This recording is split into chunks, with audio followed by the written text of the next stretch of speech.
আসসালামু আলাইকুম সম্মানিত ভিউয়ার্স, এসটি ফার্নিচারের ইউটিউব চ্যানেল থেকে আপনাদেরকে জানাচ্ছি শুভেচ্ছা। এসটি ফার্নিচারের সকল আপডেট পেতে আমাদের ইউটিউব চ্যানেলটি সাবস্ক্রাইব করে রাখেন।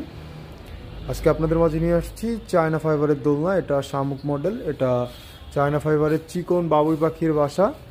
এখানে একটা আছে ঝুড়ি মোটা ফাইবার, এখানে আরও দুইটা ঝুড়ি মডেল। এগুলোর কালার পেয়ে যাচ্ছেন আমাদের কাছে তিনটা, ব্ল্যাক, হোয়াইট অ্যান্ড চকলেট, তিনটা কালার আপনারা আমাদের কাছে পেয়ে যাচ্ছেন। এই দোলনাগুলো 180 কেজি পর্যন্ত পরীক্ষিত লোড নিতে পারে এবং আপনারা প্রতিটা দোলনাতে পেয়ে যাচ্ছেন 20 বছরের ফাইবারের উপরে গ্যারান্টি। এই দোলনাগুলোর প্রাইস থাকতেছে আমাদের কাছে, আপনি যেটাই নেন সবগুলো সেম প্রাইস, 19,800 টাকা। অনলাইন অর্ডার অথবা শোরুম ভিজিট করলে পাচ্ছেন 1000 টাকা ডিসকাউন্টের পরে প্রাইস 18,800 টাকা। অর্ডার করতে অথবা বিস্তারিত জানতে স্ক্রিনে দেওয়া নাম্বারটিতে যোগাযোগ করুন অথবা আমাদের শোরুম ভিজিট করুন। আমাদের শোরুমটির ঠিকানা ঢাকা মিরপুর কাজীপাড়া বাসস্ট্যান্ড, মেট্রো রেলের 288 নম্বর প্লারের পূর্ব পাশে এসটি ফার্নিচার।